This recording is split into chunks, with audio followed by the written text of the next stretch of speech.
एक घने रहस्यमय जंगल में जहां ऊंचे ऊंचे पेड़ आसमान को छूते थे, वहां की हवा में एक अलग ही जादू था। हर कोने में कुछ न कुछ अनोखा छुपा हुआ था, जो किसी भी खोजी आत्मा को अपनी ओर खींच लेता था। और पत्तों की सरसराहट में अनोखी धुन गूंजती थी, जैसे कि जंगल खुद अपनी कहानियां सुना रहा हो। यह धुन सुनकर हर कोई मंत्रमुग्ध हो जाता था। वहीं एक नटखट गिलहरी का बच्चा रहता था, चिम्मू। चिम्मू का दिल हमेशा नई नई रोमांचक चीजों की खोज में लगा रहता था। चिम्मू को नई नई चीजों की खोज करने का बड़ा शौक था। वह हर दिन कुछ नया ढूंढने के लिए जंगल के कोने कोने में घूमता रहता था। एक दिन जब वह जंगल में खेलते हुए एक पुराने चमकीले डिब्बे से टकराया, तो उसकी आंखें उत्साह से चमक उठीं। यह डिब्बा कुछ खास था, जैसे कि इसमें कोई बड़ा रहस्य छुपा हो।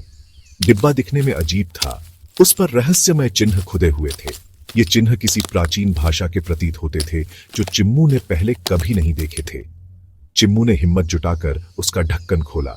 उसके दिल की धड़कनें तेज हो गईं, जैसे कि वह किसी बड़े रोमांच के करीब हो।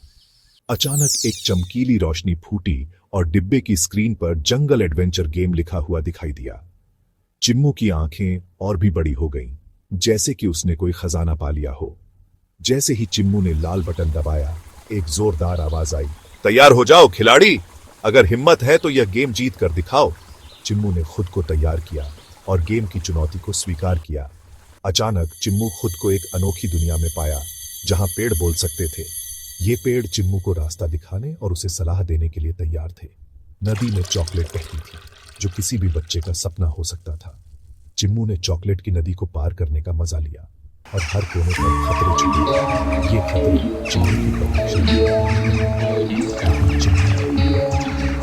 चिम्मू को गेम जीतने के लिए 3 मुश्किल टास्क पूरे करने थे। ये टास्क उसकी हिम्मत और चतुराई की परीक्षा लेने वाले थे। रहस्यमय भूल भुलैया पार करना। यह भूल भुलैया इतनी जटिल थी कि इसमें कोई भी आसानी से खो सकता था। ट्रैवल शक्तिशाली था। सुनहरी फल ढूंढना। यह फल जंगल के सबसे गहरे हिस्से में छुपा हुआ था। चिम्मू ने हिम्मत नहीं हारी। उसने अपने दिल में साहस और आत्मविश्वास को बनाए रखा। वह चतुराई से भूल भुलैया से बाहर निकला, अपनी फुर्ती से ड्रैगन उल्लू को मार सकने और आखिरकार जंगल के सबसे गहरे हिस्से में पहुंचा, जहां सुनहरी फल चमक रहा था। चिम्मू ने अपनी सूझबूझ और साहस से सभी टास्क पूरे किए। जैसे ही उसने फल को छुआ, गेम की दुनिया गायब हो गई और चिम्मू फिर से अपने जंगल में लौट आया। वह अपने अनुभव से बहुत कुछ सीख चुका था। अब चिम्मू सिर्फ जंगल का सबसे अच्छा खिलाड़ी ही नहीं, बल्कि एक बहादुर हीरो भी बन गया। उसकी बहादुरी और साहस की कहानियां जंगल में चारों ओर फैल गईं। उसकी बहादुरी की कहानियां जंगल में चारों ओर फैल गईं और हर कोई जानता था, जो सपने देखने की हिम्मत करता है, वही उन्हें पूरा भी करता है। चिम्मू की कहानी सभी को प्रेरित की। कैसी लगी आपको ये रोमांचक कहानी? क्या आप भी चिम्मू की तरह